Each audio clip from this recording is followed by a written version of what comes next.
Show. Boa tarde, pessoal. Muito obrigada pela presença de vocês nesse nosso início e continuidade de evento. Esse é um evento que está sendo produzido, organizado a muitas mãos. Vou mencionar aqui alguns dos envolvidos e das envolvidas na realização desse evento. Então, são professoras, professores de vários departamentos aqui do IFCH, da Antropologia, da Sociologia, Ciência Política, História, Filosofia. Envolve também estudantes de graduação, de pós-graduação, os centros acadêmicos, o SEX e o XIST, o Programa de Educação Tutorial em Ciências Sociais, vários núcleos de estudos e pesquisas do IFCH, o Unavisual, NIEM, GENI, o Grupo de Gênero, Imagens e Políticas, a Comissão de Direitos Humanos do IFCH e também o Grupo de Trabalho de Gênero do IFCH. Então, esse evento, hoje nós damos início às mesas que compõem esse evento, Gênero, Feminismo e Políticas Públicas, Desafios Atuais, mas ele já vem acontecendo desde a semana passada, com atividades em vários formatos, brechó, oficinas, rodas de conversa, e hoje então nós damos início às mesas que vão discutir alguns dos desafios que estão postos aí na agenda para pensarmos essas temáticas. Quando falamos então em desafios, muitos deles estão colocados, diferentes fontes e institutos de pesquisa têm sinalizado aumentos de diferentes formas e manifestações da violência de gênero, tanto no espaço público como no espaço doméstico e em espaços institucionais, o que nos faz pensar, portanto, também nas formas de enfrentamento e de acolhimento a essas violências em contextos tão diversos e singulares, a disseminação de discursos de ódio nas redes sociais, o tema da representação das mulheres e da população LGBTQIA+, no campo político, as próprias políticas antigênero, a ofensiva legislativa contra pessoas trans no Congresso Nacional e discursos, práticas e políticas antifeministas e seus desdobramentos no tecido social. Então, os desafios para pensarmos em termos de uma agenda de políticas públicas para pensar gênero, feminismos e interseccionalidades no cenário atual são muitos. Alguns desses temas serão abordados e tratados nesse evento. O tema das políticas de ações afirmativas e interseccionalidade na universidade, o tema de gênero e políticas públicas, desafios para uma agenda feminista.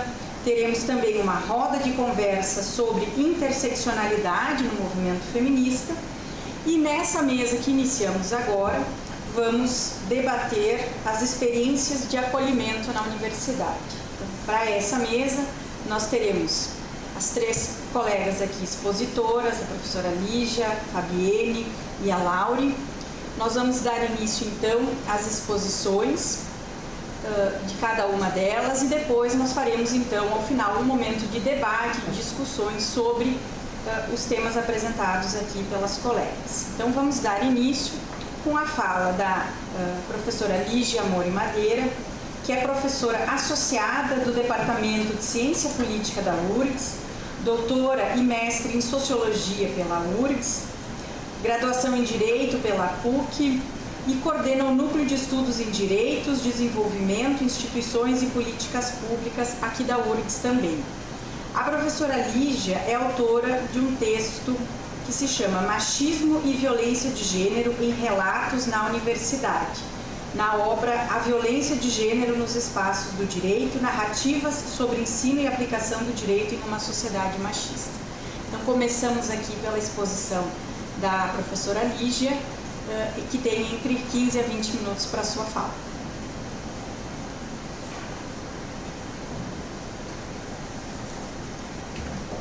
Queria dar uma boa tarde a todas e todos, e dizer da minha alegria, minha alegria em estar aqui, mas também do desafio, né? Cumprimentar as minhas colegas de mesa e dizer que espero aprender muito com elas assim, eu não sou uma pesquisadora de gênero, né? Eu sou muito mais uma pesquisadora das instituições judiciais e de alguns fenômenos da violência, né? Mas não propriamente uma pesquisadora tão envolvida com o tema da violência de gênero, né? Por isso relutei, no primeiro momento, ao aceitar esse convite, porque acho que, né, o lugar de fala, né, é muito mais, há muito mais pertencimento das minhas colegas para tratar do que meu. Mas, por outro lado, eu tive essa experiência, né, que a Rochelle relatou aqui, com um convite um pouco parecido, né? Já, acho que há 6 ou 7 anos, eu fui convidada a escrever um texto que poderia ser um texto reflexivo e, de alguma forma, autobiográfico, ou um texto mais acadêmico, né, que se envolvesse com o tema do machismo e das violações de direitos de mulheres no campo do direito, né? E naquele momento no primeiro momento eu pensei, não, eu não tenho nada para relatar. Eu acho que, como pesquisadora, é melhor eu fazer um texto, né, acadêmico, um texto que explore relatos, não propriamente do campo do direito, né, porque eu não tenho uma vivência profissional, a não ser uma vivência como pesquisadora, né, nas instituições, mas sim na universidade, né? E foi o que eu fiz, né? Então, o que eu trouxe para apresentar, para discutir, para abrir os debates, foi um pouco do resultado dessa pesquisa, que é desatualizada, né? Que, do ponto de vista teórico, eu nem vou tocar, porque acho que não acrescenta, né? Está muito centrada num debate que me parece que avançou muito nos últimos tempos, né? Nas inúmeras gerações e fases de discussão da teoria feminista, né? E é isso, então, que eu preparei aqui para trazer para vocês, pensando a todo momento, né, que essa era uma mesa sobre experiências de acolhimento na universidade. E eu anseio que haja essas experiências, né, que elas apareçam nas falas das minhas colegas que falarão depois, porque quando eu fiz essa pesquisa entre 2016 e 2017, eu não encontrei experiência alguma de acolhimento. Na verdade, eu encontrei muitas experiências de machismo, de violência, em variados gradientes, e aí que eu quero explorar e apresentar para vocês.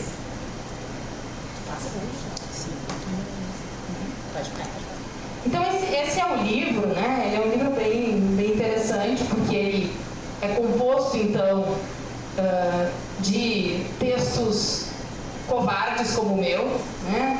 Que fizeram esse distanciamento para pensar o machismo de um ponto de vista mais acadêmico, mas ele também traz uma série de relatos autobiográficos, né, de professoras, alunas e profissionais que no campo do direito vivenciam, né, esse contexto aí que traz as mais variadas situações, desde aquelas que implicam em violências mesmo, né? Violências físicas, psicológicas, assédio, até fenômenos que também violentos, né? Mas que dizem mais respeito a temas da sociologia das profissões, né?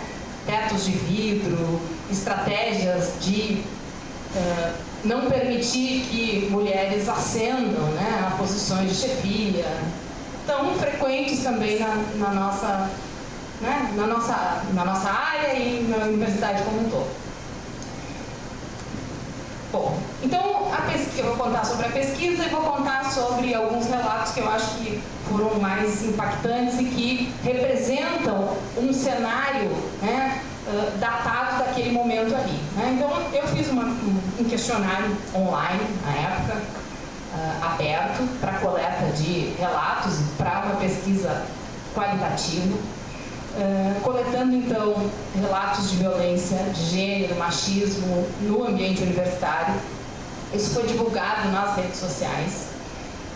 É claro que houve uma representatividade geográfica mais concentrada aqui em Porto Alegre, prioritariamente na URGS, também na PUC, mas o questionário extrapolou, né, esse limite e acabou chegando a outros lugares, a outras universidades, e a gente teve, então, condições, né, de conhecer essas experiências que se reproduzem em qualquer lugar, né.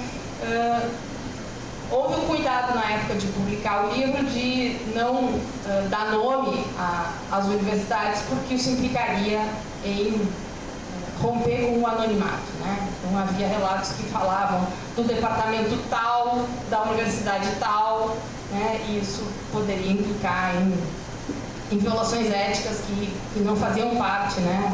Não poderiam estar presentes no texto. Mas a gente coletou, então, 143 relatos, sendo que deles, né, 85% eram de alunas, 10% de professoras, 5% de servidoras, 85% praticamente de mulheres brancas, 8,2% de pardas, 5,4% de pretas, 1,3% de amarelas e 0,7% de indígenas. Mulheres jovens, 80% com até 29 anos, 12% de 30 a 39 e 8% com mais de 40, né? Sendo que esse universo então era composto basicamente por alunas brancas, professoras brancas, servidoras brancas, né? E alunas muito jovens, né, até 29 anos, e professoras entre 30 e 50 e servidoras até 39 anos.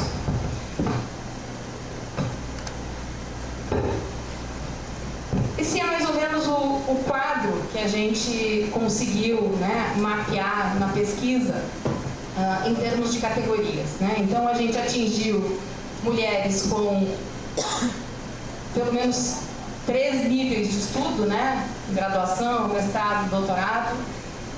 Elas eram alunas, funcionárias, professoras, mas também na condição de estagiárias, muitas vezes, né? As relações entre autor e vítima implicavam, né, em casos envolvendo colegas, namorados, maridos, prioritariamente professores, mas também alguns casos de violência doméstica que implicavam, né, o pai, e relações de assédio que implicavam relações né, hierárquicas com as chefias. Né. Mapeamos através do NVivo uma série de sentimentos também envolvidos com esses relatos, né, de medo, de ódio, de raiva, de nojo, de naturalização, de vergonha, desrespeito, depreciação, preconceito. E tipos de violência que, como eu falei, né, implicam nesse gradiente, né, nessas nuances aí, né, que passavam, né, por comentários, por piadas, por cantadas, por brincadeiras, por deboche, chegando à agressão psicológica, física, o assédio, o estupro, né? E os discursos, então, machista, de gênero, sexista, mas também discursos, né, ou debates sobre os discursos feministas que eu vou mostrar para vocês. Né? E atingimos um número razoável de cursos, né? Então, muito representada a engenharia, a psicologia, o direito, a história, a filosofia, a medicina, a publicidade e propaganda, a arquitetura, a medicina e medicina veterinária.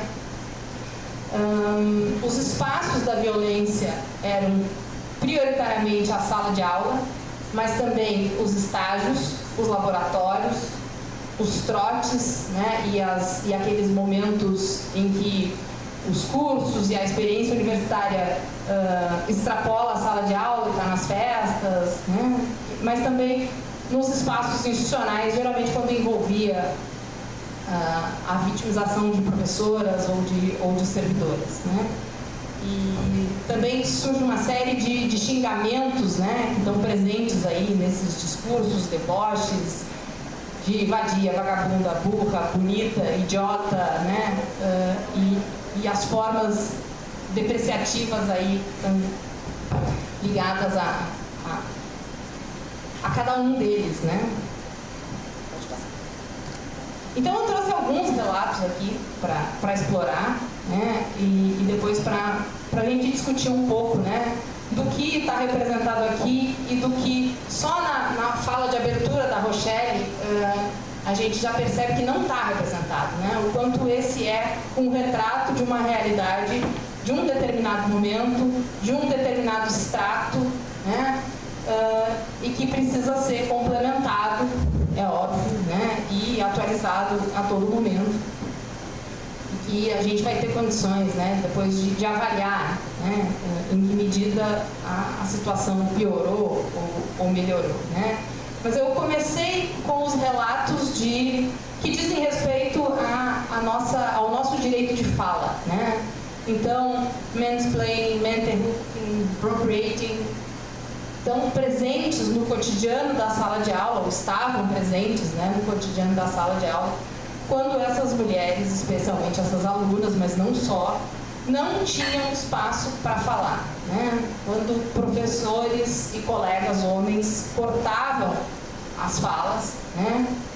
Ou interrompendo, desrespeitavam constantemente e falavam algo idêntico que era valorizado, enquanto o que tinha sido dito pelas mulheres era desvalorizado, né?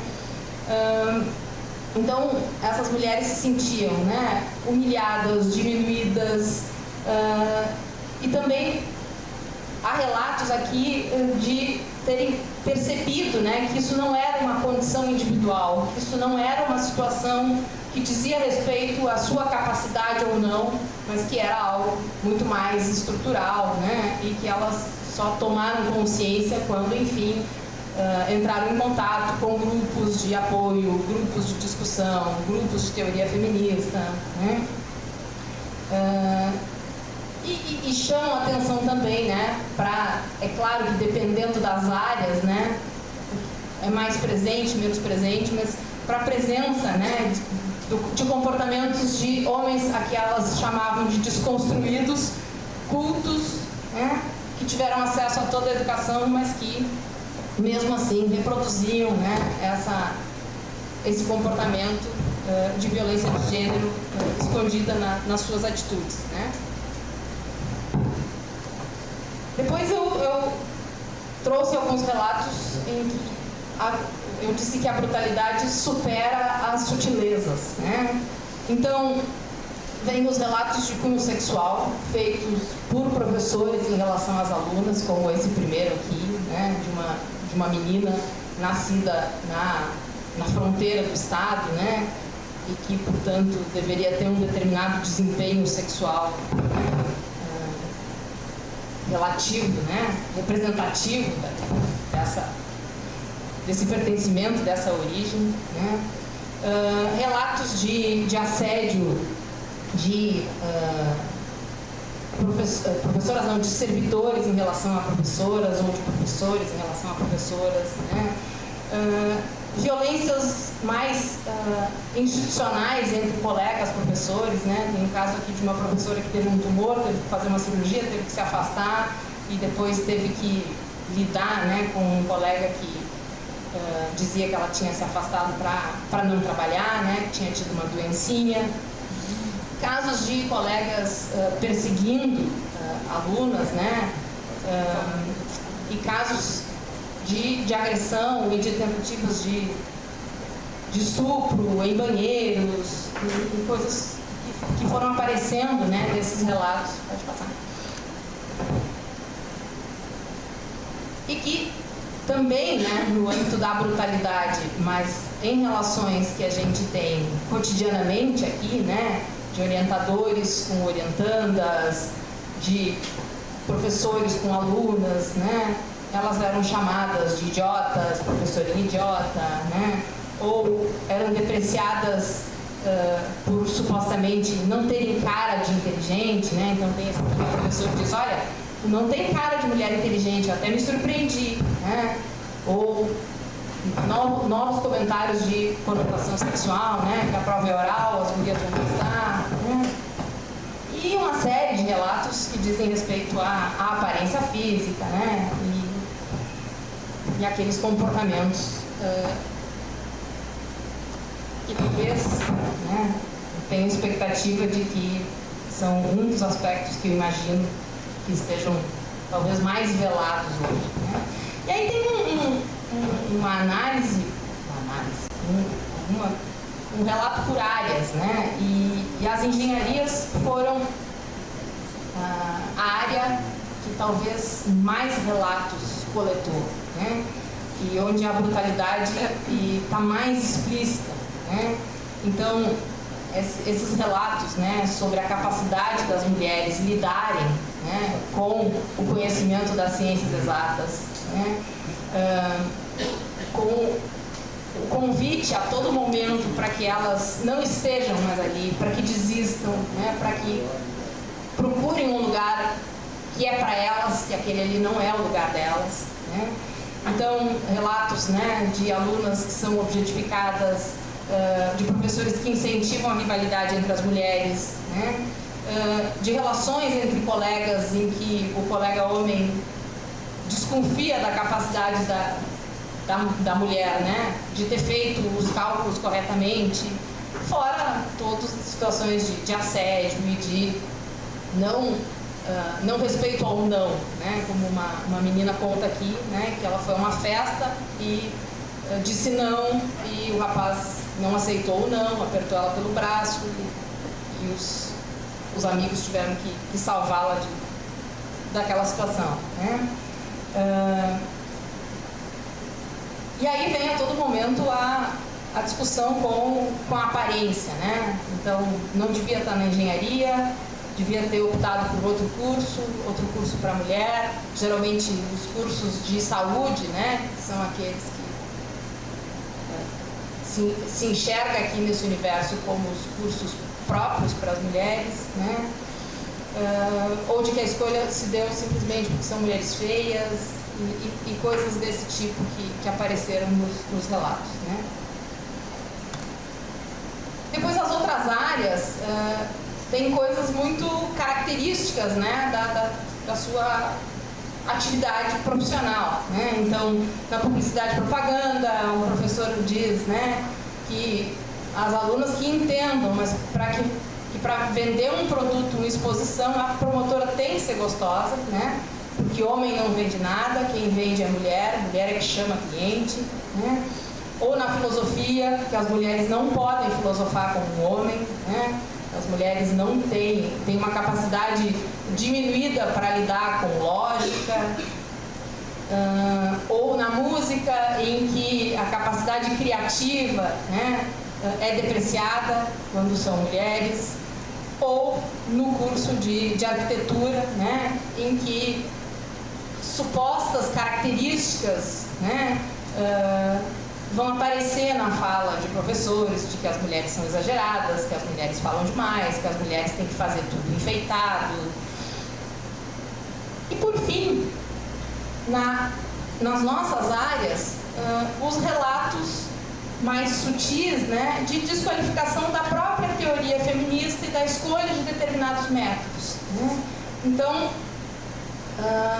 aqui aparece, né, um relato de que num seminário do mestrado, né, o professor ele desqualificava algumas abordagens, né, e especialmente as narrativas reiteradas e depreciativas conduziam a diversas situações vexatórias às alunas ativistas cujas pesquisas lançavam mão de epistemologias feministas, né, para os quais o professor dizia que as feministas são loucas e que não dá para conversar com as feministas no Brasil, né?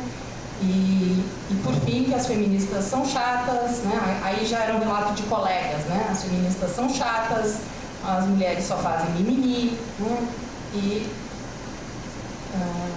na linha do ex-presidente da República, né? que eu não vou reproduzir aqui. Então, quando a gente chega ao universo das professoras e das servidoras, né, é claro que os relatos ficam mais sutis e é claro que os relatos eles dizem mais respeito às carreiras, né, às dificuldades inúmeras que essas mulheres encontram, né, nesses universos, né. Então, quando são servidoras, elas reclamavam, né, dos estereótipos que ligam a mulher à figura da secretária, né, ou do preconceito, né, de caráter geracional, né. As mulheres muitas vezes são reduzidas, né, à condição de aquela menina, né. Tem um relato aqui de uma professora que dá aula numa faculdade que era primeiramente só de medicina e que depois abre para outros cursos, né, e chega um professor e fica muito bravo que ela está ocupando a sala, né, e diz para os alunos: olha, a histérica vai ficar irritada, ela vai dar piti, vamos embora daqui. E maldita a hora que abriram a porta dessa universidade para o povo. E por fim vem os relatos das professoras que são desqualificadas em determinadas áreas, né? Áreas do direito, por exemplo, né? São áreas do direito penal, que são muito marcadas, né, pela presença masculina, né? E que a mulher tem que estar a todo momento provando aí a sua capacidade, não só para os colegas, mas também para os alunos, né? Bom, então, para finalizar, né, como eu disse, esse foi um retrato daquela época, né, daquela coleta ali, com os mais variados problemas de escolha metodológica que a gente poderia discutir aqui, né. Mas eu acho que a gente podia trazer para o debate que a gente tem ao longo desse período aí avanços e retrocessos, né? Como a Rochelle falou, a gente tem retrocessos evidentes, né, nos dados de violência de gênero, nos dados de violência letal contra as mulheres, né? Nós estamos realmente sendo mais vitimadas, né? Por outro lado, a gente sofreu nos últimos anos um processo muito brutal de policy dismantling, né? As políticas voltadas às mulheres sofreram perdas de orçamento, desqualificações, né? E toda a sorte de destruição. Mas o que aconteceu nos espaços escolares, né? O que aconteceu na universidade? É possível que uma série desses relatos aqui sejam hoje vistos como não presentes mais na realidade, né? Mas, por outro lado, uma série de outros fenômenos que não tinham aparecido ali naquele momento, certamente, né, são mais evidentes hoje, né? E, inclusive, com grupos que até então não estavam tão representados na universidade, né? Acho que a gente lida hoje, então, com novos marcadores, né? Mas também sem ter resolvido o problema dos velhos marcadores. Então, está sempre presente, né? A classe, a raça, a novidade, entre aspas, né? Do etarismo, né? Sem pensar, né, em todas as outras interseccionalidades que certamente vão aparecer aqui nas próximas falas, né? E aí a minha pergunta é, será que a gente avançou em políticas e na institucionalização de estruturas de acolhimento na universidade, né? Em que medida esses movimentos de mulheres na ciência, de parenting science, eles estão repercutindo localmente, né? Eles estão fazendo algum tipo de efeito, né? Para melhorar um pouco que seja esse cenário. Era isso, muito obrigada.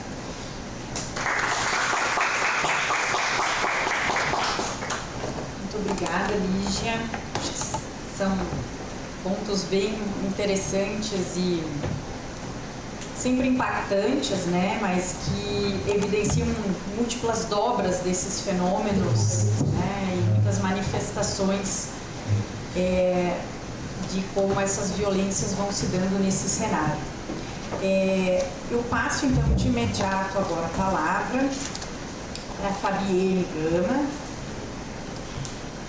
que também está na frente aqui da organização e na condução da organização desse evento, a quem agradeço também pela mobilização, enfim, e pela iniciativa de trazer essa discussão tão relevante, né? A Fabienne, então, é professora adjunta do Departamento de Antropologia, do PPG em Antropologia Social e do Programa de Pós-Graduação Profissional em Economia e Política da Cultura e Indústrias Criativas aqui da URGS. É coordenadora do Grupo de Pesquisa Gêneros, Imagens e Políticas e do Núcleo de Antropologia Visual. É doutora em Antropologia Cultural pela UFRJ e Antropologia Social e Etnologia pela Escola de Altos Estudos da França, em Cototel. Coordena um projeto de pesquisa que se chama Experiências de Assédio e Violências de Gênero em Universidades, Contribuições Antropológicas. Ela já coordenou alguns projetos de extensão sobre essa temática e atualmente é integrante do projeto de extensão Ampare, Assédio Moral, Projeto de Acompanhamento e Reparação. Participa da Comissão de Direitos Humanos e Combate a Violências Institucionais, recentemente criado aqui do IFCH, e também é autora do texto Violência contra Mulheres em Universidades Brasileiras, Escrachos, Denúncias e Mediações. Então, passo de imediato a palavra para a Fabienne. Muito obrigada, Rochelle. Será que dá para puxar um pouquinho mais isso aqui? Acho que só um pouquinho. Obrigada. Bom, boa tarde, né, a todas, a todos e a todas também. Estou muito feliz de estar aqui, de estar, né, concretizando e realizando esse evento que foi uma organização muito coletiva do IFCH, né, como a Rochelle falou, de diversos departamentos envolvendo professores, professoras, estudantes da graduação e da pós e centros acadêmicos. Para mim isso é uma felicidade, assim, é um tipo de evento e mobilização que realmente me alegra demais. Então, queria agradecer a parceria, né, de todo mundo. Acho que foi realmente uma organização bastante coletiva, né, o professor Christian, a professora Letícia, a professora Maria Lúcia, que estão ali, também estudantes do SEX e do X participaram, né, bastante ativamente. E acho que a gente vai poder ter um espaço aqui de muita reflexão, muita aprendizagem, com certeza hoje e amanhã. Queria agradecer também a colaboração do colega ali, que eu não sei o teu nome, desculpa. César. Do César, que, enfim, está me salvando aqui hoje com a parte técnica. O que eu vou apresentar para vocês aqui hoje, então, são reflexões oriundas, né, da minha experiência, da minha atuação como docente, mas também como pesquisadora de violências de gênero num contexto muito específico, que é esse, né, da universidade, em especial violências de gênero contra mulheres, né? Claro que, assim, muito do que a gente vai estar falando aqui, vocês vão perceber, também acontecem com outros grupos minoritários e principalmente, né, corpos que são vistos como afeminados, né, dentro dessa perspectiva das hierarquias das relações sociais. Mas é bastante, assim, voltado para a discussão de violência de gênero contra mulheres. Então, eu estou abordando principalmente casos envolvendo estudantes, tá? Porque eles ilustram bem as dinâmicas, né, que nos desafiam e são reproduzidas ao longo de toda a hierarquia das estruturas universitárias. E também porque eu tenho percebido que é onde a gente tem mais desafios, assim, para pensar o acolhimento, porque a universidade, se hoje ela tem algumas estruturas voltadas para os servidores e para as servidoras, a gente tem muito pouco, quase nada, para os estudantes, assim. E isso é uma coisa que a gente precisa, né, de alguma forma se ocupar. Então, eu vou trazer alguns exemplos, né, dessas pesquisas, mas também de casos que eu acompanhei, né, como docente, porque chegaram até mim, enfim, que acabaram também entrando, tanto aqui na URGS quanto na UNB, que é onde eu atuei antes de chegar aqui, né? Então, como já foi dito aqui anteriormente, as universidades, enquanto instituições públicas, né, elas apresentam características de sociabilidade e de violência compatíveis com outras instituições, né, e com outros ambientes.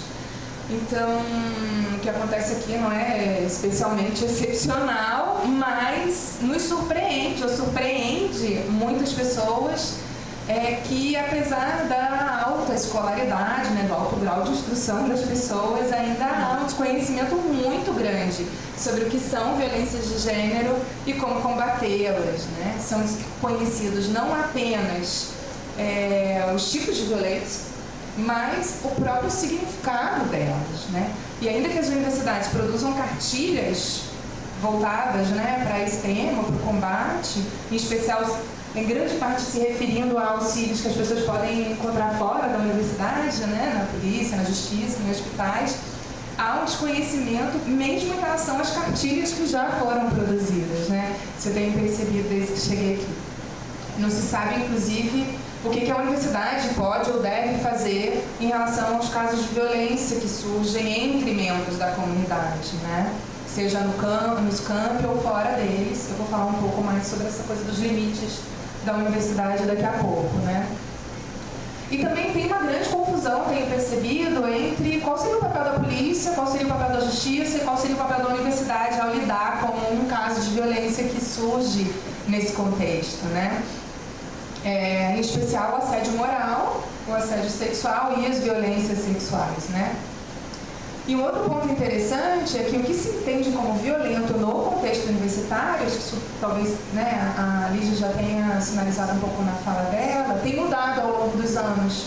E o que alguns estudantes entendem como violento hoje não é a mesma coisa que se entendia há alguns anos atrás, né? E tudo isso tem colocado desafios e muitos tensionamentos para a universidade, porque algumas violências, como são consideradas hoje, aconteciam de forma muito naturalizada, até muito pouco tempo atrás. Hoje, né, os debates em torno de violências sexuais, eles giram principalmente em torno da ideia de consentimento, né, dessa categoria, dessa noção de consentimento. Então, antes de eu abordar alguns dos desafios que eu percebo, né, no acolhimento na universidade, ou nas universidades, a gente poderia falar de forma plural, eu queria apresentar um vídeo, que eu não sei se vocês já assistiram, chamado de Vídeos do Chá, maravilhoso, e também alguns conceitos, né, que eu vou abordar, especialmente tipos criminais como assédio sexual, importunação sexual e estupro, né, por serem distinções que nem sempre são compreendidas, né, e que eu acho que é bom a gente já partir de um ponto em comum para depois avançar. Então, vamos ver se vai funcionar. Acho que vai. O som, será? Acho que não vai ter o retorno dele. Não? Vamos ver, peraí. Se ainda está em dúvida sobre o consentimento, imagine depois de iniciar o sexo que você está preparando uma xícara de chá. Você diz, eu quero uma xícara de chá. E a pessoa diz, oh meu Deus, eu adoraria uma xícara de chá, obrigado. Então você sabe que ela quer uma xícara de chá. Se você diz, ei, você quer uma xícara de chá? E responde, não tenho muita certeza.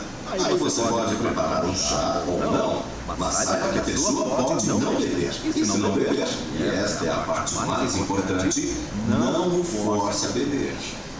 Só porque você fez não significa que tem direito de forçar alguém a beber. Se disserem não obrigado, então não faça chá. De forma alguma. Apenas não faça chá. Não force ninguém a beber, não se irrite por ela não querer chá. A pessoa só quer chá, ok? A pessoa pode dizer, sim, por favor, gentileza sua.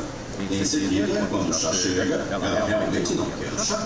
Certo, é meio chato porque você teve todo o esforço de fazer o chá. Ainda assim, a pessoa não tem nenhuma obrigação de beber. Ela queria chá, agora não quer. As pessoas mudam de opinião no tempo que levam para ferver água, preparar o chá e pôr o leite. E tudo bem mudar de ideia. Mesmo assim, você não tem nenhum direito de fazê-las beber.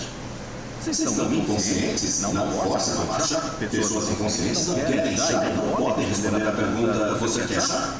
Porque estão inconscientes. Ok, talvez estivessem conscientes quando perguntou se queriam chá e disseram sim. Mas no tempo que levou para ferver água, fazer o chá e pôr o leite, elas ficaram inconscientes. Apenas deixe o chá de lado. Certifique-se que a pessoa inconsciente está segura. E esta é a parte importante de novo. Não as faça beber o chá. Elas disseram sim antes, com certeza. Mas pessoas inconscientes não querem chá. Se alguém se sinta o chá começou a beber e depois desmaiou antes de terminá-lo, não continue dando chá de goela abaixo. Jogue fora o chá e se certifique que a pessoa está segura, porque pessoas inconscientes não querem chá. Confie em mim. Se alguém aceitou um chá em sua casa semana passada, isso não significa que quer chá o tempo todo. A pessoa não quer que você apareça inesperadamente, prepare chá e force a beber. Você quer chá na última semana, ou acordar e ver alguém derramando chá garganta abaixo, mas você quis na noite passada. Se você compreender como é absolutamente ridículo forçar pessoas a tomarem chá quando não querem, se você é capaz de perceber quando as pessoas não querem chá, então por que é difícil entender isso quando se trata de sexo? Chá ou sexo, o consentimento é tudo. Falando nisso, eu vou preparar uma xícara de chá para mim. Já desenhando, pode ser que as pessoas entendam. Enfim, é um vídeo, mas que é bastante ilustrativo do debate de questões que às vezes parecem que são confusas, né? Enfim. Tá, acho que passou, mas... Não, mais pra frente. Deixa eu ver aqui. Vamos passar mais, eu acho que eu tô... Pode passar mais um? Ah, eu botei a apresentação errada. Eu acho que botei, mas pode voltar, não tem problema.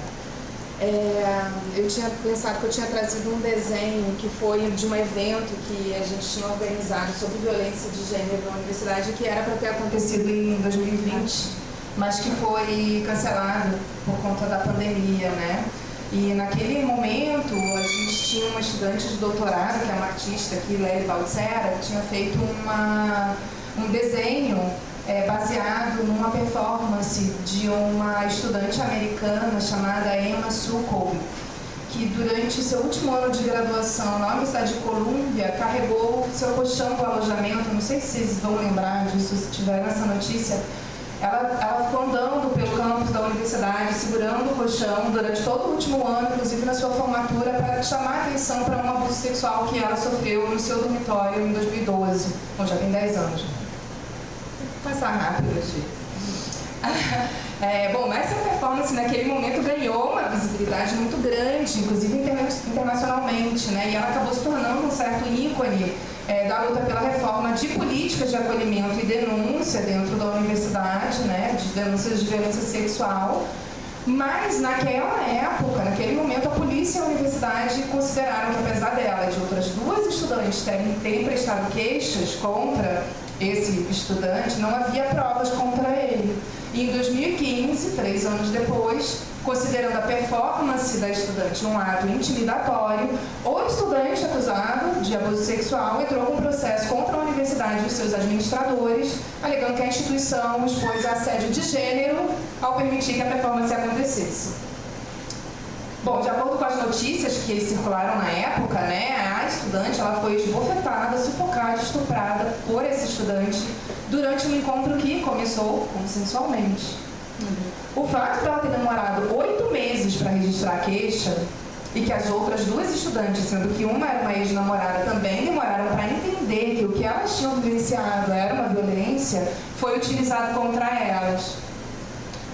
Assim como o fato de terem ocorrido encontros consensuais em algum momento. Isso, eu percebo, ainda hoje é ressaltado quando há casos envolvendo violências sexuais de estudantes que tiveram alguma relação, né, afetiva ou mesmo sexual anteriormente. Bom, casos de assédios e violências de gênero contra mulheres e pessoas LGBTQIA+ em universidades não são recentes, datam muito provavelmente desde que essas pessoas passaram a ingressar na universidade, né? Mas eu percebo que desde 2013 houve um aumento tanto de denúncias quanto do tensionamento desses casos no Brasil e também no exterior. Não vou ficar aqui listando uma série de exemplos, né? Mas a gente pode conversar mais sobre isso no debate. Mas assim, séries, filmes, denúncias, até mesmo uma CPI aconteceu de lá para cá. Né? E essa transformação provavelmente se dá por diferentes fatores, mas especialmente uma mudança na compreensão do que são essas violências, né, de gênero, em particular violências sexuais, E também uma maior difusão de informação entre jovens, estudantes, né, principalmente com a internet, mas também, né, com políticas, né, voltadas para as escolas, que tipo, a gente teve, né, nos últimos anos. E também um reconhecimento de diferentes casos, que possibilitou uma maior articulação entre jovens, né, de entender que aquilo que ela está vivendo, né, o que essa pessoa estava vivendo não era só dela, que aquilo acontecia com outras pessoas. Né? Então vocês viram um monte de movimento que surgiu nas redes sociais com hashtags de meu professor abusador, meu primeiro assédio, coisas desse tipo. Então, apesar de não ser um fenômeno novo, esse fenômeno passou a ganhar uma nova dimensão, né? Principalmente na universidade. E aí, como eu estava dizendo, em 2014, por exemplo, teve a CPI das violações de direitos humanos em faculdades paulistas, né? Que aconteceu depois de uma série de denúncias de abusos experimentados em 7 instituições de São Paulo e que foi criada principalmente após denúncias de membros, né, de pessoas das próprias universidades que estavam ali tentando lidar com esses casos. Né? De acordo com a professora Heloísa Borges de Almeida, Paula, da USP, membro da rede Não Cala, né, de professoras e pesquisadoras pelo fim da violência sexual e de gênero na USP, as universidades foram consideradas responsáveis, ou ao menos cúmplices, por omissão de violações aos direitos humanos nessa CPI, que também promoveu uma série de iniciativas, principalmente nas universidades de São Paulo, na USP, na Unicamp, que passaram a criar centros de referências para lidar com isso, né? Foram muito inovadoras nesse sentido.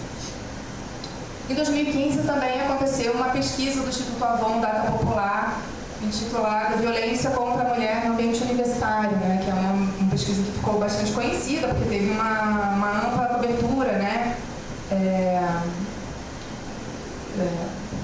enfim, entrevistou estudantes da graduação e da pós em diversas universidades do Brasil.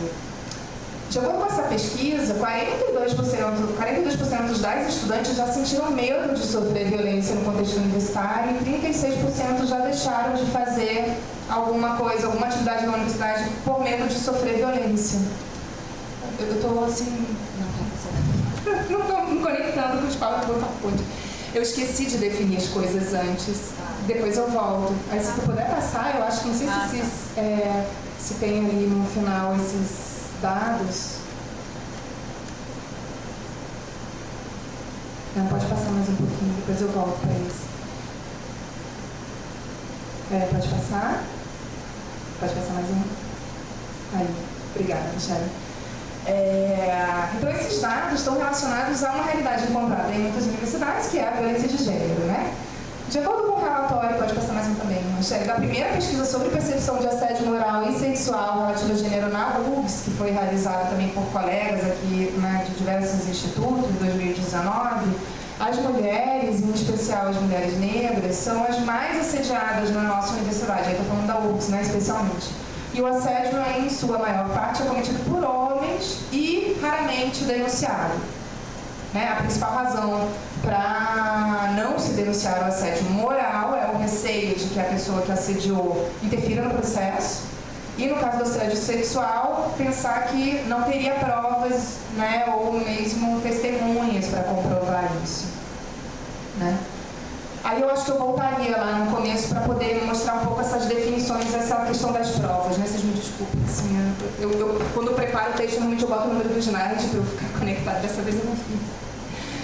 Então, bom, né, pode deixar então, algumas violências, né, que a gente percebe que acontecem na universidade, das principais violências que acontecem na universidade, que são assédio moral, assédio sexual, violência física, violência sexual, desqualificação intelectual, coerção, humilhação e intimidação. Pode passar, Michele. E no que diz respeito, acho que assédio e violência sexual, né, eu queria apresentar esses diferentes tipos, né, do que é assédio criminal, ou o que é assédio sexual, o que é violência sexual, o que é importunação sexual. Então, porque muitas vezes a gente se refere a tudo isso como se fosse assédio, né? Alguém assediou alguém e não necessariamente e isso tem diferença, né, em relação a denúncias, a reclamações, etc. Então, um assédio sexual é uma manifestação sexual ou sensual, né, não consentida pela pessoa a quem ela se direciona. Né? Então, normalmente ela gera um constrangimento, tem um constrangimento de conotação sexual, e que pode ser desde abordagens grosseiras, ofensivas ou propostas inadequadas, né, que constrangem, humilham e amedrontam, ou mesmo, pode passar para o próximo, Rochelle, por favor,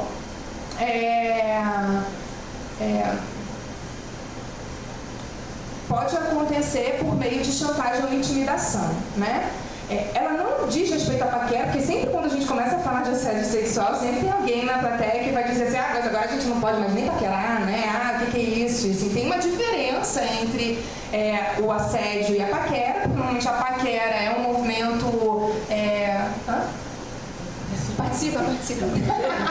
Recíproco, exato. A paquera é uma coisa assim que tem uma aproximação, uma intenção de aproximação dos dois lados, né? Quando tem uma pessoa ali forçando uma aproximação e a outra não está nem um pouco interessada, isso já vira assédio, isso não é uma paquera, né?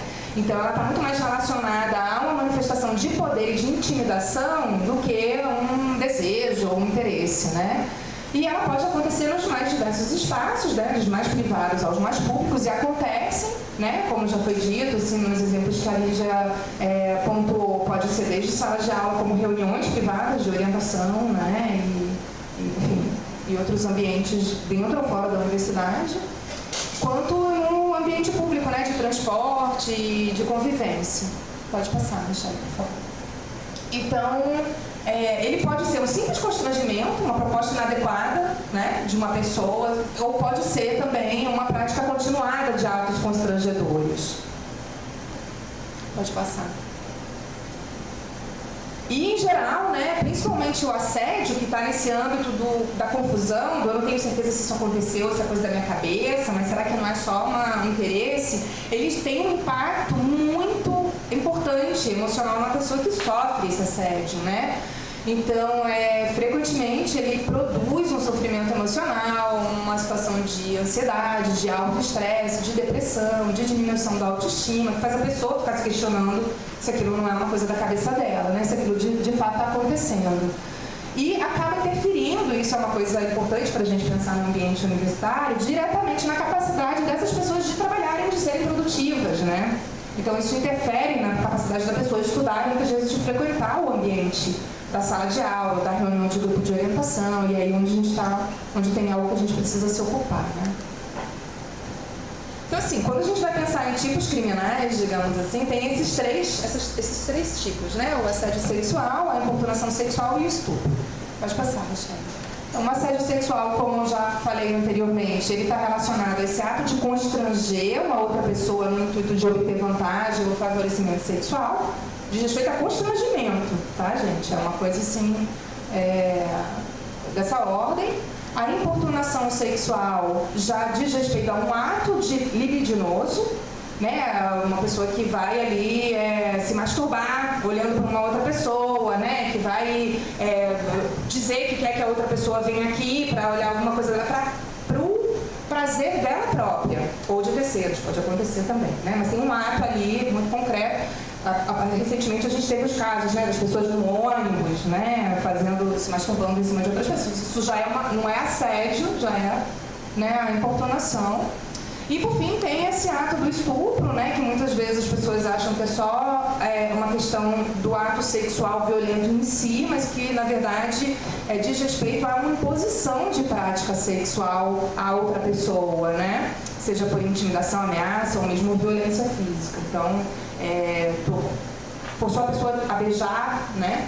Ou a pessoa, se a pessoa teve um ato ali, principalmente se for numa situação, né, com grupos vulneráveis, isso é um outro tipo de violência.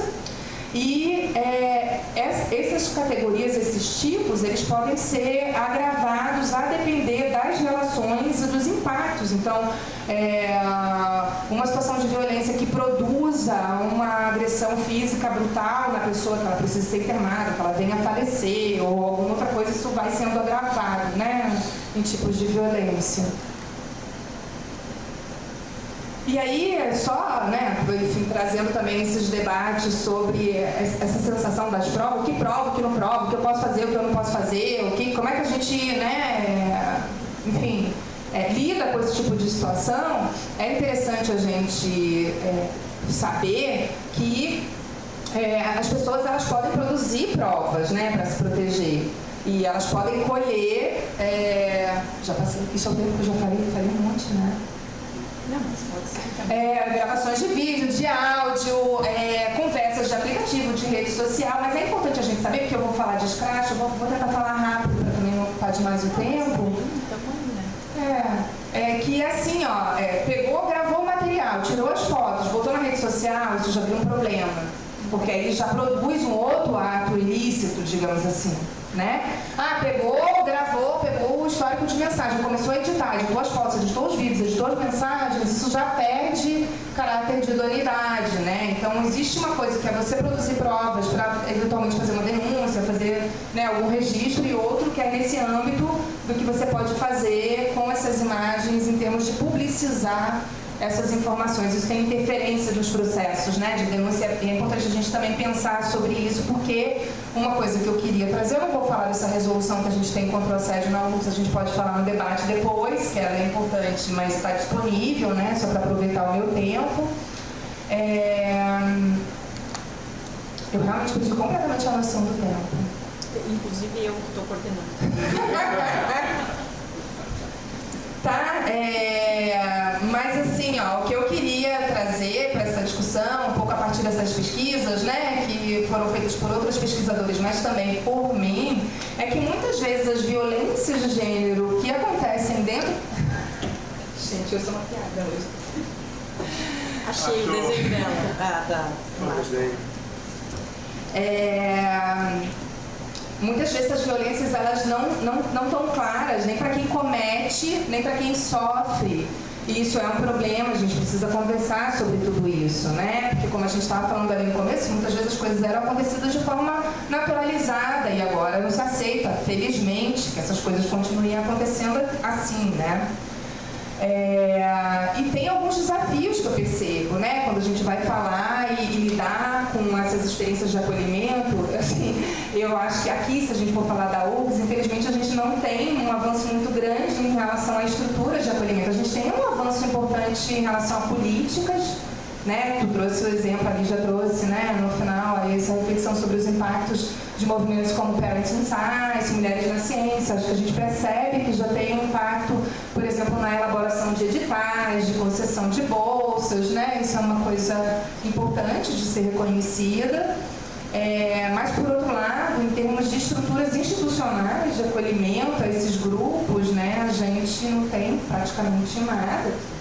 Né? E a gente tem visto isso como um grande problema. A gente tem visto iniciativas pontuais surgirem, né? A Comissão de Direitos Humanos e Combate às Violências Institucionais que a gente criou aqui no IFCH, tem uma Acolhe Isefid lá na Isefid, né? Tem o Centro de Referência em Direitos Humanos, que foi criado recentemente uma parceria entre o pessoal da psicologia e do serviço social. São projetos de extensão, né? A gente são comissões, assim, a gente não tem um órgão vinculado à administração central voltado para isso, que é um problema, né? E a gente vive tentando apagar incêndio o tempo todo, né? À medida que as coisas vão acontecendo. E acho que tem um desafio também, que é quando a gente olha para esse lugar da universidade, que o limite não se restringe à geografia dos campi, que é de imaginar que o nosso problema só se acontece aqui dentro da sala de aula, ou só ali no corredor, porque às vezes as reuniões de orientação se dão fora da universidade, as festas, né, acontecem aí dentro, ou então as situações de violência acontecem através de mensagens de aplicativo, às vezes até em rede social de grupos de pesquisa da própria instituição, né? Então eu já acompanhei situações que aconteceram fora de assédio, né, fora da universidade, e que depois, entre estudantes da universidade, então inevitavelmente isso vem para cá, vem para o centro acadêmico, passa a ser discutido nos corredores, daqui a pouco isso vira um problema dentro do grupo de pesquisa, volta para a sala de aula virtual, aí, então vira uma coisa assim, que hoje em dia não dá para a gente pensar numa separação restrita, né, e isso traz um desafio, claro, né, até onde a gente consegue também se ocupar e o que a gente consegue fazer, né.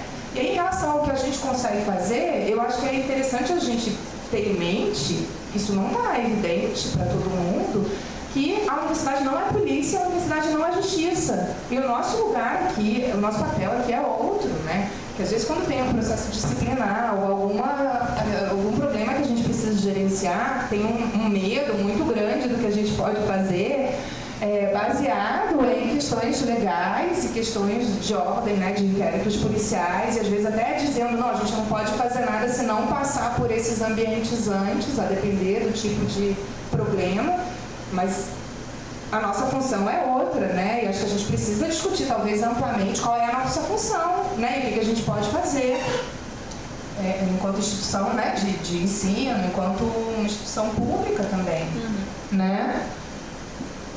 Eu tinha um monte de coisa para dizer e lamento que eu não organizei bem o meu tempo, mas como eu quero muito ouvir a Laura, eu acho que eu vou ficar por aqui e a gente conversa mais no debate, tá? Obrigada.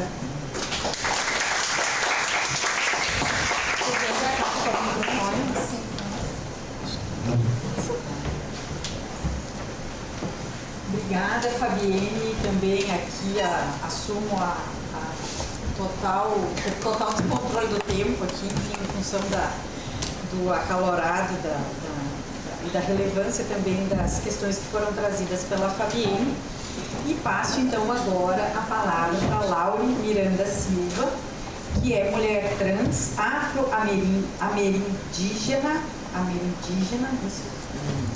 licenciada e bacharela em História pela Universidade Federal de Rondônia, especialista em Psicopedagogia Clínica e Institucional, tem mestrado em História e Estudos Culturais pela Universidade Federal de Rondônia e atualmente é doutoranda no programa de pós-graduação em História da Universidade Federal do Rio Grande do Sul e graduanda em Serviço Social pela Uninter. Então, muito obrigada também pela tua presença e a palavra está contigo. Primeiramente, boa tarde a todas e todos e todes. Agradecer o convite, né, convidada pela professora Natália para estar aqui nessa mesa. Agradecer a professora Rochelle, agradecer as colegas de mesa, né, a professora Lígia, a professora Fabienne, não conhecia, né, então aqui eu só conheço a Letícia, que é do nosso departamento. E eu estou aqui mais para relatar a questão das minhas experiências, né, porque eu não sou professora da universidade, mas eu sou professora do ensino básico, afastada, licenciada, para cursar o doutorado aqui. Como já foi falado na fala da professora Rochelle, eu sou uma mulher trans, afro-amerindígena. São desses lugares que eu me posiciono, são desses lugares que eu falo politicamente e que são muitos lugares que me tocam em todos os sentidos, no sentido de pertencimento, no sentido de ausência, de silenciamento e de invisibilização, se tratando, fazendo um recorte dentro da instituição que é a universidade, que é a academia. Eu fiz um monte de anotações do que as professoras foram falando, né? Se tratando dessa questão do acolhimento, porque o acolhimento ele já existe, né, no cenário acadêmico, mas que é um conceito, né, que vem muito do campo da saúde, né? Tanto que o acolhimento, a palavra ela faz parte das diretrizes, né, do Plano Nacional de SUS. Então, é mais nesse sentido de acolher o usuário, a usuária ali, para as questões psicológicas, para as questões que envolvem todo o direcionamento da saúde, né, do contato com a população. E isso não é tão discutido com relação quando se trata dentro da academia, até porque a questão de acolhimento dentro da universidade é uma discussão recente. Porque quando eu entrei na universidade pública, né, em 2007, pelo vestibular, não tinha ainda a questão do Enem, não tinha cotas.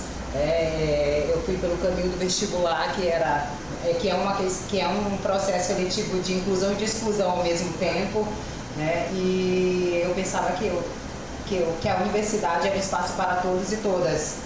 Eu pensava que não ia ter essa questão de discutir um acolhimento para eu poder estudar, para eu poder seguir a minha carreira profissional, né? Então eu desconhecia essas questões que aparecem no cotidiano, não só na educação básica, mas também no espaço acadêmico, que isso não era para ocorrer, né? Não era para a gente estar discutindo acolhimento aqui, a gente deveria estar discutindo outras coisas profissionais, mas que, querendo ou não, a questão do acolhimento reverbera quando os egressos, né, vão para o mercado de trabalho, vão para as salas de aulas, né, e principalmente quando se trata de corpos e corpas trans dentro das universidades. Né.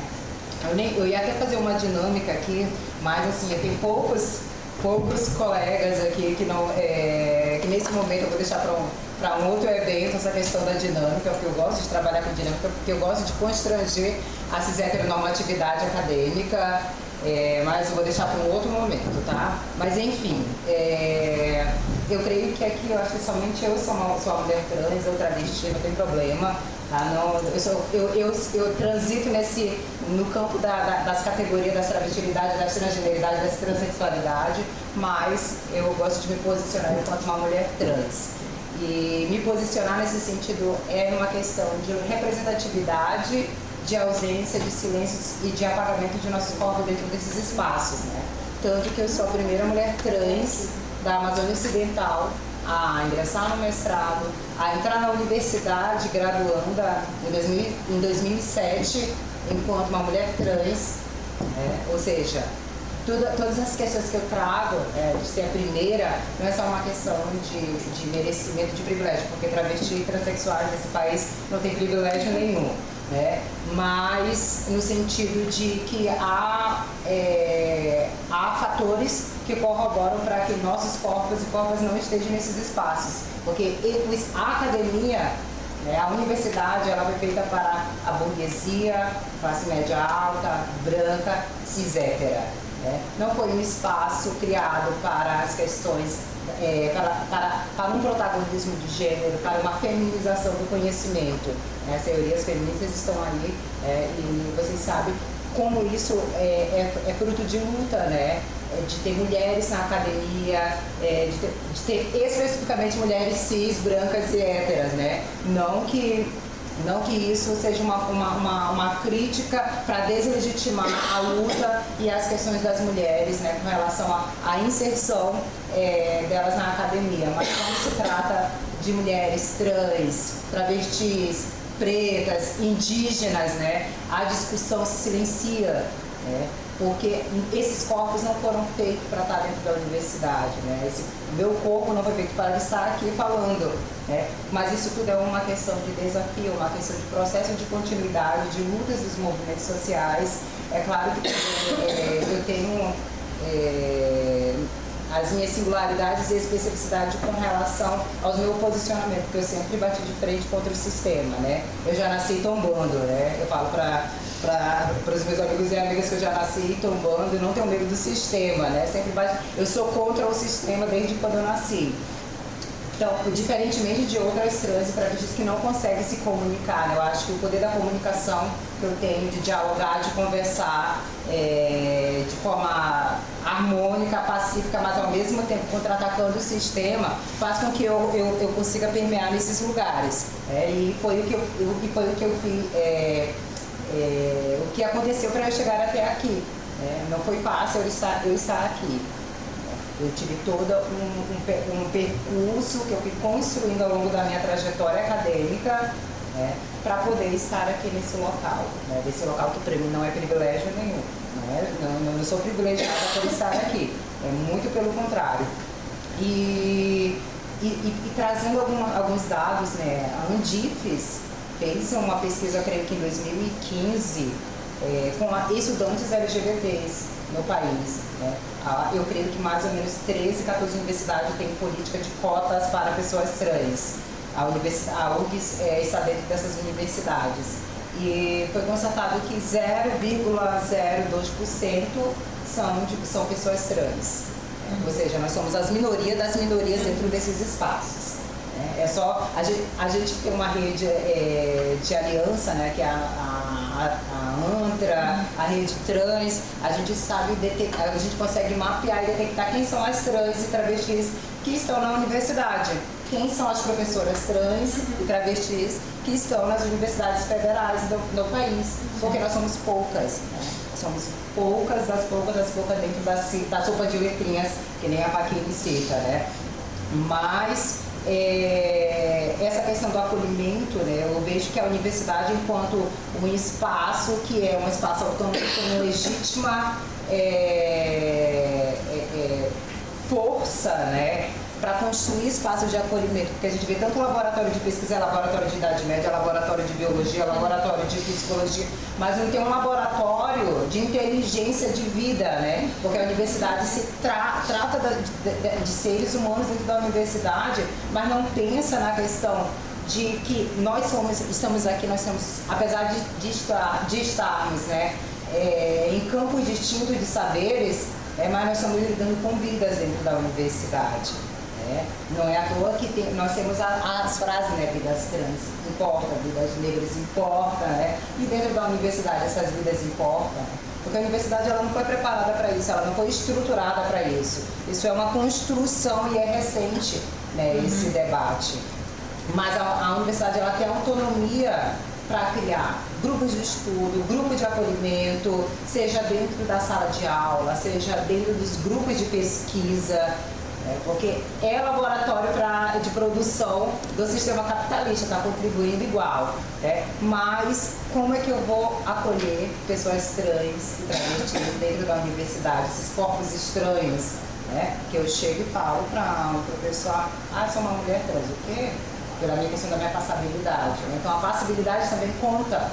A minha passabilidade feminina contribui para que um professor, por exemplo, me trate no feminino. Mas e outras trans e travestis que não têm uma feminilidade, que ainda estão no processo de transição, como esses corpos e corpos são recebidos dentro da instituição, né?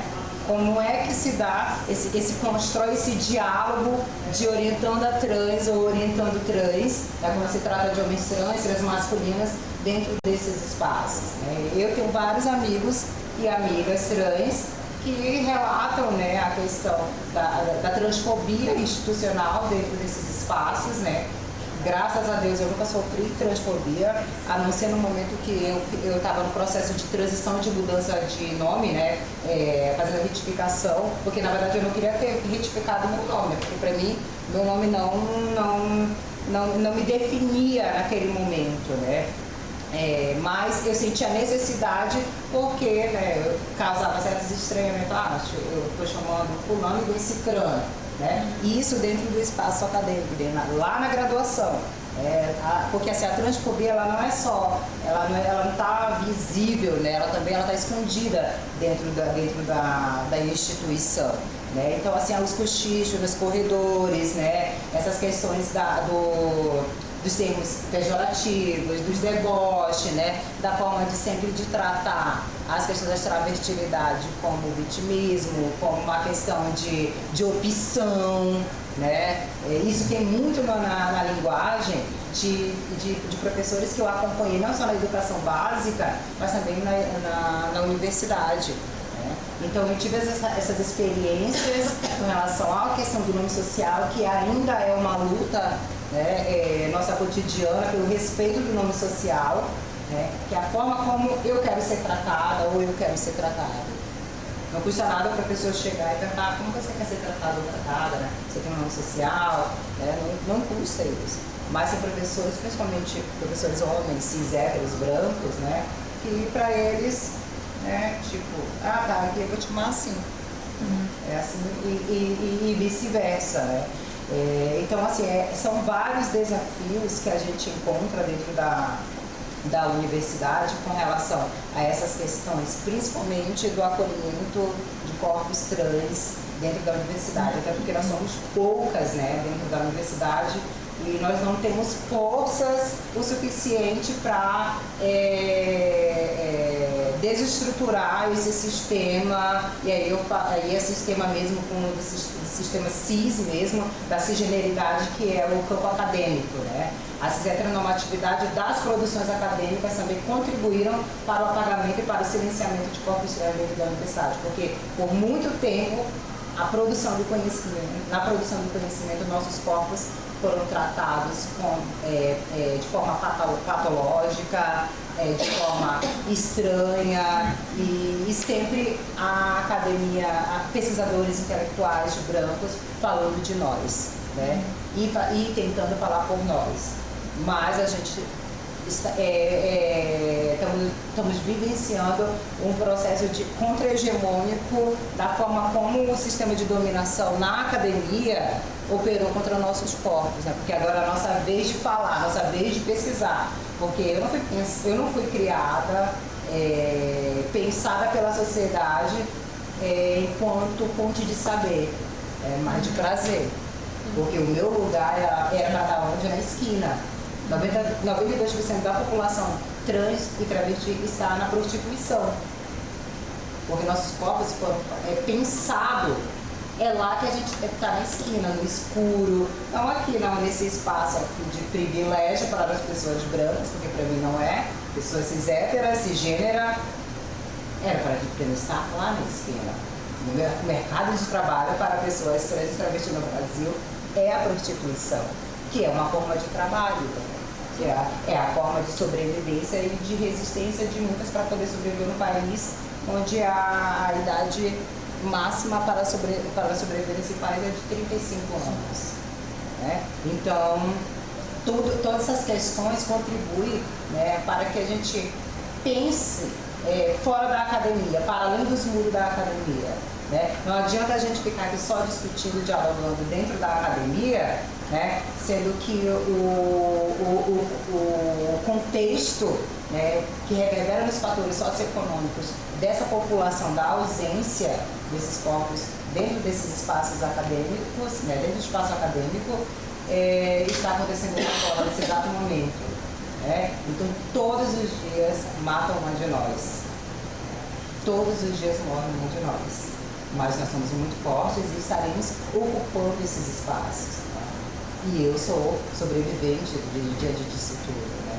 E nesse sentido, não que eu nunca fui acolhida pela universidade, muito pelo contrário. Os meus orientadores, aqui dentro da universidade, o orientador Benito, e assim, um professor intelectual, muito solidário, sensível. Eu acho que também essas palavras têm que andar junto com o acolhimento, a sensibilidade, o poder da escuta. Fala-se muito na escuta humanizada, dentro da psicologia, dentro do serviço social, mas dentro da sala de aula também a gente precisa escutar os nossos alunos, nossas alunas e alunos. Né? A gente precisa oportunizar, porque esse espaço aqui é feito não só para a produção do conhecimento, né?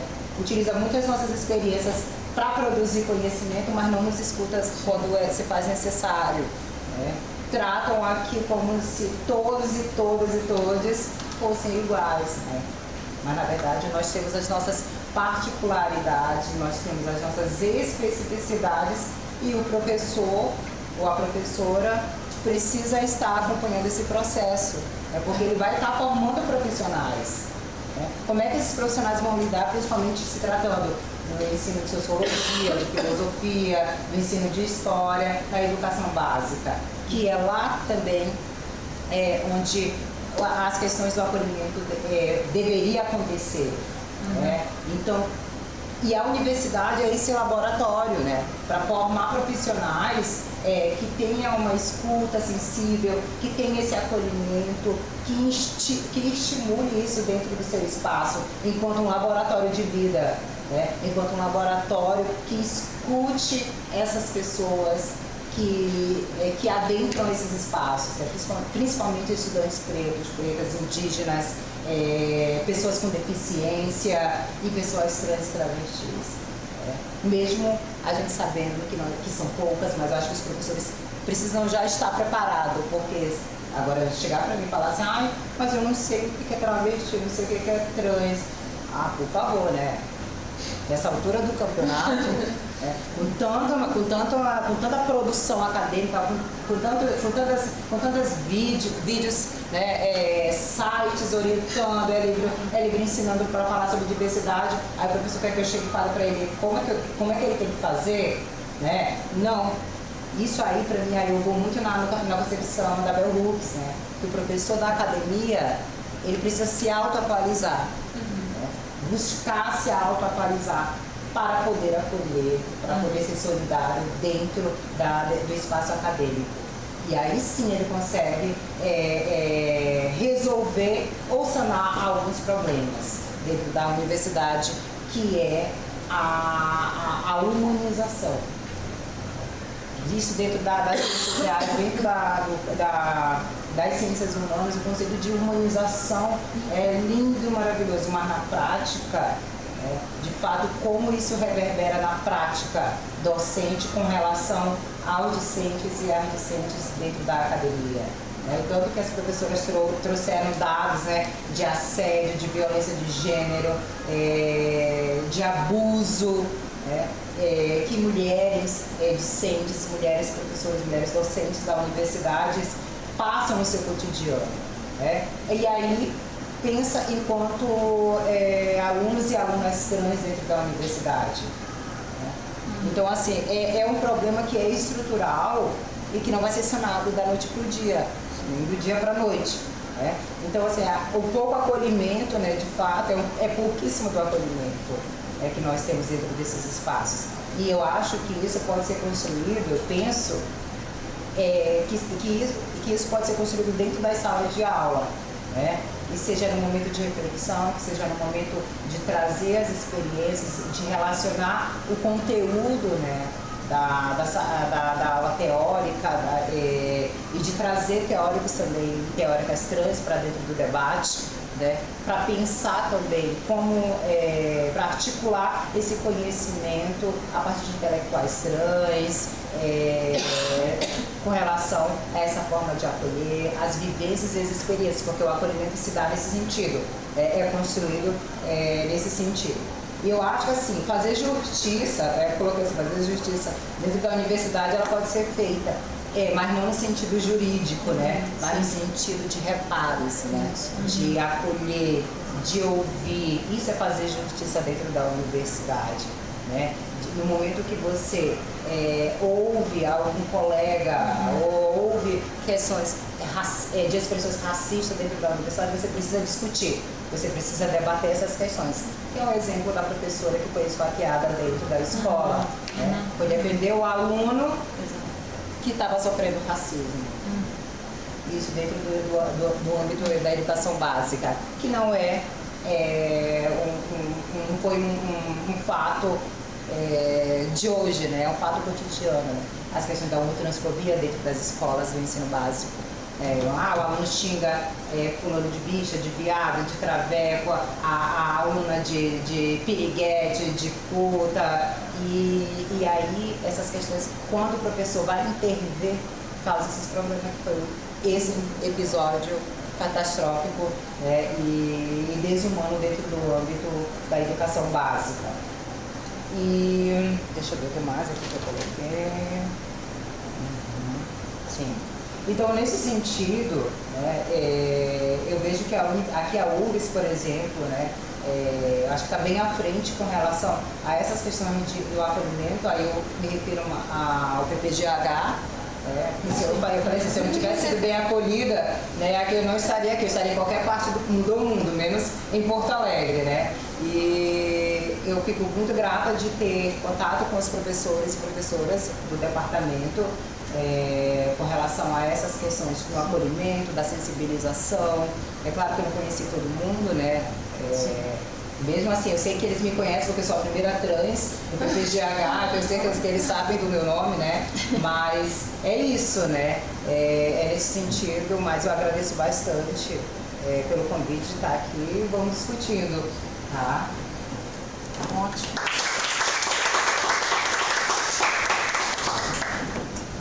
Muito obrigada também, Laura, foi muito importante a tua fala e particularmente a mim, me fez pensar muito justamente sobre o que é o sentido dessa palavra acolhimento, né, que pode se dar em diferentes âmbitos. Eu acho que talvez esse é o nosso desafio aqui, enquanto coletividade, é justamente pensar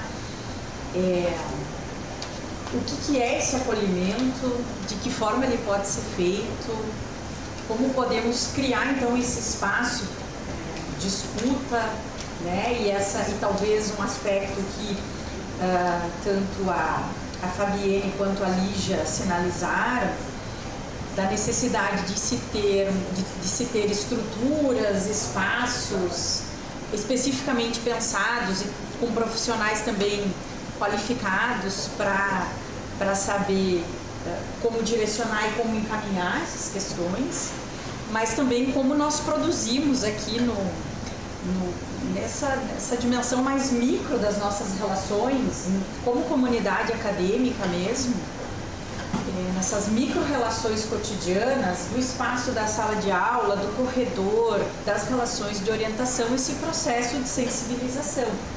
Talvez num primeiro momento de problematização de que isso, ou essas falas, ou essa postura, ou essa conduta não são naturais, não devem ser naturalizados, mas problematizados, né? Então, enfim, pensei aqui algumas questões em relação ao acolhimento e acho que pelo adiantado a gente já passa aqui a palavra. Eu depois teria algumas coisas também para perguntar,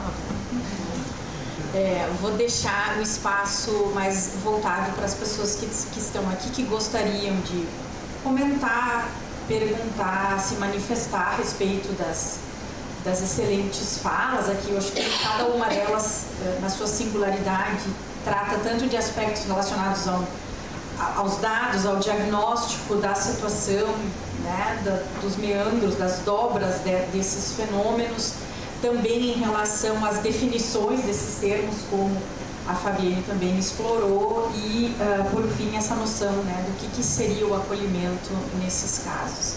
Então, eu deixo a palavra aqui à disposição, em função, talvez, da nossa exibição aqui simultânea. Eu convidaria as pessoas para virem até aqui para fazer a pergunta ou o comentário, para que a gente possa, então, para que as pessoas que estão nos assistindo também acompanhem a pergunta. Eu tenho, se não tiver fome, eu tenho. Por favor. Por favor. Se vocês puderem vir até aqui. Alcançar o microfone. Claro.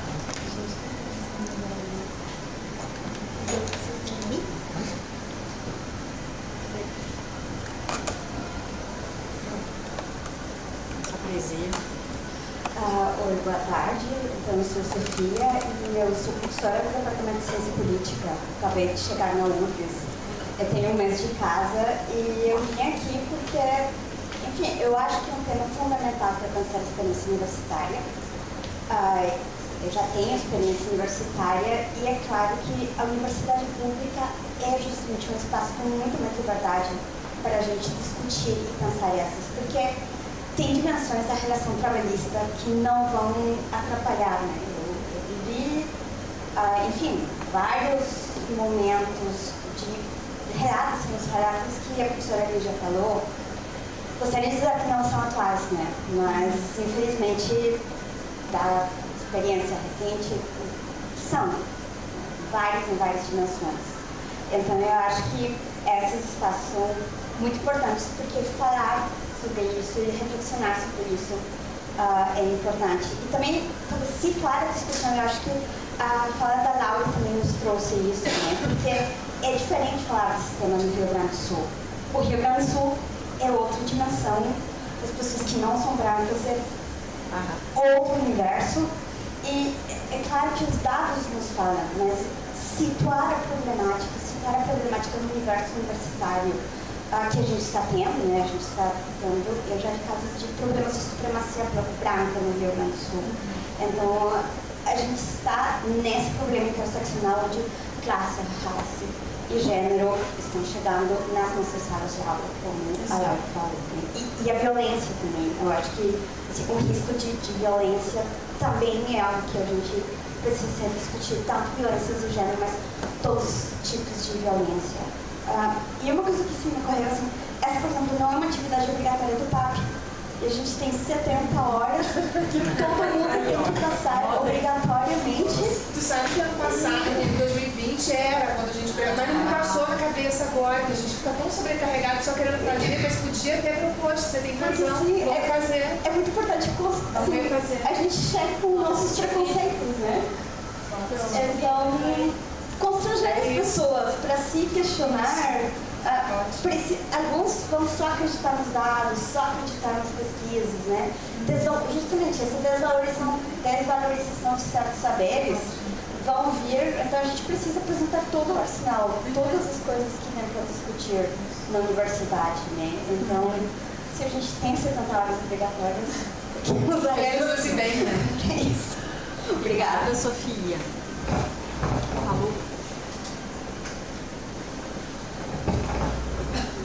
Eu sou a professora Maria Lúcia e eu agradeço a Lília por ter repensado e ter aceito ir para a mesa, né? No primeiro momento achou que não era. Mas sabe que eu estava ouvindo vocês, agradeço pelas falas, eu sempre tenho um aprendizado, né? E eu estava ouvindo e pensando que, infelizmente, a gente não avançou muito dentro da pesquisa, desde em termos de que nós temos nos deparado, enfrentado. Mas eu acho que a gente está conseguindo criar muito lentamente, mas constrangimentos públicos para que determinadas falas e posturas elas sejam expressadas. Então, assim, não mudou ainda o comportamento, não mudou ainda a forma de pensar, mas pelo menos expressar aquele pensamento que é preconceituoso, que é homofóbico, que é misógino. Isso a gente vem conseguindo avançar, não nos últimos 4 anos que nós, né, caímos lá nas trevas, mas fora esse período, assim, a gente avançar nesse sentido de ter esse constrangimento público em determinadas falas não são mais admitidas. Então, eu acho que esse é o aprendizado assim, que a gente tira, né, de que a gente não avançou em determinados pontos, pelo menos nesse avançamos. Obrigada.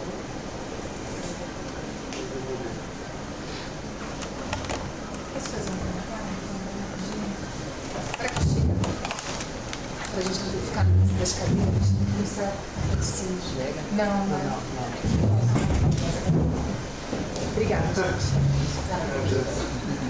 Fica bem, agora a gente pode ouvir, teoricamente, né? Tá, não, eu queria só reagir bem rapidinho, assim, e agradecer as falas, né, da Lígia e da Laura também. Fiquei pensando em um montão de coisa.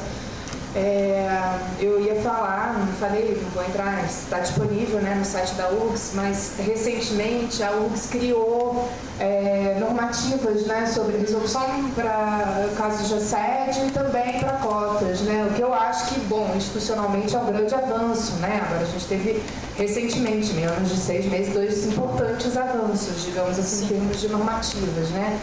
Mas eu concordo com a Laura que quando ela diz que a universidade não se prepara para lidar, né, com todas essas pessoas e esses desafios, e a gente não mesmo com o bonde andando, não vai se preparando, né, o que é uma coisa assim realmente bastante impressionante. E a Laura começou a falar dela, tu começou, né, dizendo que você consegue jogar, fala, né, docinho e tal, e é isso, acho que tem uma coisa de uma resistência muito grande também, e uma reação muito violenta quando as pessoas têm comportamentos que são vistos como indisciplinados, né, e questionadores, e geralmente a reação é sempre bastante violenta e muito forte também. E aí eu fico pensando que é interessante essas resoluções, essas normativas são muito importantes e permitem, né, ingresso de muitas pessoas, mas apesar de ter se aberto, vamos dizer assim, para o ingresso de diferentes corpos, a universidade resiste muito a se transformar a partir dessa entrada, que é que esses corpos se adequem, né, às normas e aos padrões. E a gente percebe isso nas diferentes esferas, tanto de debates, né, e temas, como também de expectativas de comportamento, né, e enfim, uma coisa que a gente precisa de alguma forma, talvez também, né, tentar olhar, discutir, pensar, refletir, né, porque como é que a universidade pode se transformar, né, a partir desse entrada? Claro que muitas coisas estão acontecendo, a gente vê, por exemplo, em termos de referências bibliográficas, né, eu acho que muitas transformações elas vão acontecendo por pressões muito concretas que estudantes estão fazendo, né? Então agora estudantes quando pegam uma lista de referências bibliográficas que só tem autores homens brancos cis europeus, já questionam. Importante, né? Para ir fazendo essa pressão e fazer essas mudanças. A Malu estava falando, né, de que muitas vezes é através de constrangimento que se consegue, né, algum tipo de impedimento de situações complicadas, né? Isso é uma coisa que eu acabei não conseguindo falar muito, mas, enfim, até publiquei, né, o artigo que a Rochelle tinha falado sobre essa coisa dos escrachos, né? Como é uma coisa que acaba produzindo tensões e transformações, mas tem esse outro lado que gera bastante preocupação, que é do âmbito linchatório, né? De um outro campo de legalidade. Mas eu tenho pensado muito nisso, né? Agora, como promover e garantir a permanência dos estudantes que entram, né? Que não se adequam a determinadas normas, porque não é essa a proposta, né? Não é essa também. E a universidade não garante, né, que fiquem, porque pressiona, resiste, né, a se transformar a partir dessa entrada. Então a gente também tem esse outro desafio para lidar com, se a gente quiser utilizar o termo do acolhimento, né. Era mais esse comentário. Obrigada. Mais alguém tem alguma pergunta ou comentário, pessoal? Eu acho que a gente faz um bloco só em função de que o próximo atividade é 6h30, 7h? Ah, a gente tem 6h30? Então é daqui 3 minutos, basicamente. Então cada uma tem 30 segundos para responder. Mas pode ser então, acho que passando para vocês. Eu já falei. Então, queria só agradecer o espaço e o tanto que aprendi aqui, né? Eu acho que da experiência de mais de uma década na universidade como professora, mas de muitas décadas, né? Estando aqui dentro, eu acho que muitos tem avanço, sem dúvida, mas ainda sinto que a gente falta um suporte institucional, né? Eu acho que a gente tem liberdade aqui para tocar uma série de iniciativas, mas quando a gente se depara com situações, né, de violência, de assédio, estando, por exemplo, em posição de chefia, como eu vivenciei em 2 situações, tu não tem o suporte institucional para conseguir levar aquele caso à frente, né? E a instituição tem muito medo das instituições judiciais, tem muito medo da polícia, tem muito medo do Ministério Público e portanto, lava suas mãos, né? O que faz com que a gente não... Eu tenho escutado uma vez uma servidora que disse, olha, se tu denunciar, eu te dou o suporte. E ela disse, não, professora, vai arrebentar do lado mais fraco, né? E naquele momento eu pensei, acho que ela tem razão. O que mais eu vou poder fazer a não ser dizer para ela, não, estou do teu lado, né? Então, ainda sinto que todos esses relatos, né, eles, do ponto de vista da boa vontade, de um grupo que está muito interessado em fazer diferença, tudo isso vai acontecendo, né? Mas a instituição é muito conservadora e ela é muito reticente. E isso vai ter que sofrer muito mais constrangimento, né, para mudar. É isso, muito obrigada.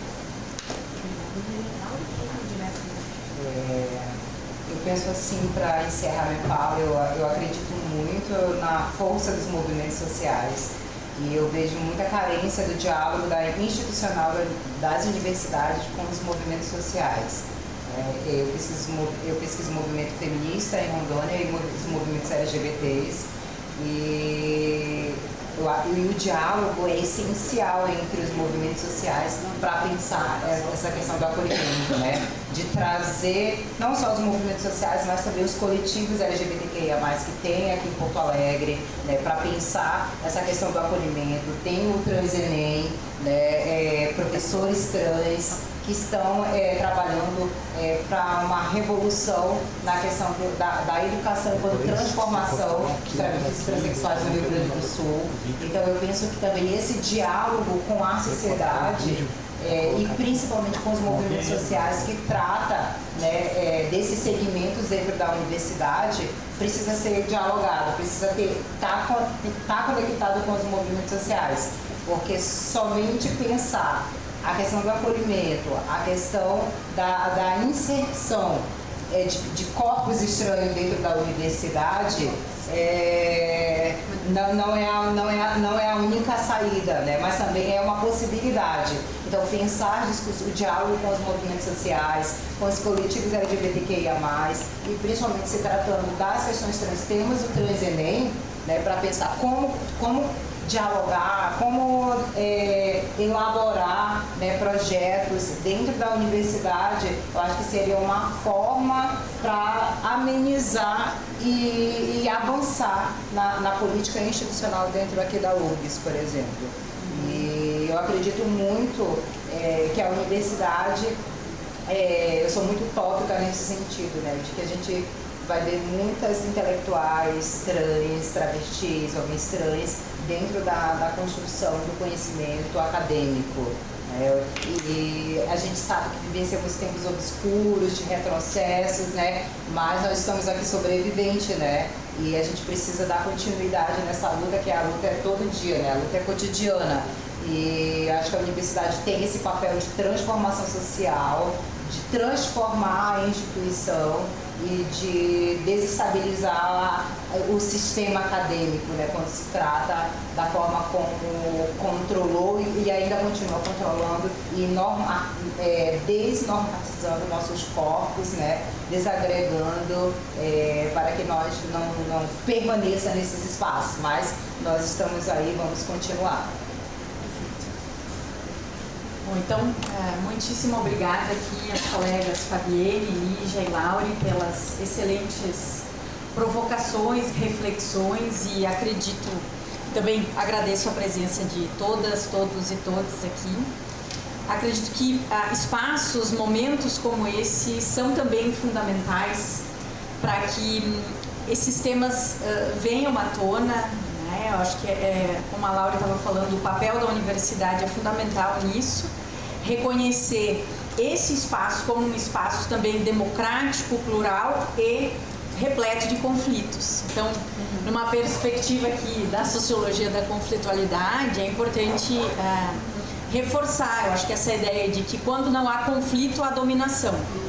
Então, o conflito precisa vir à tona. Essas questões precisam aparecer, precisam ser tematizadas, debatidas, discutidas, tanto em sala de aula como em outros espaços também da gestão universitária, da própria formação e formação continuada dos docentes e outros servidores, enfim.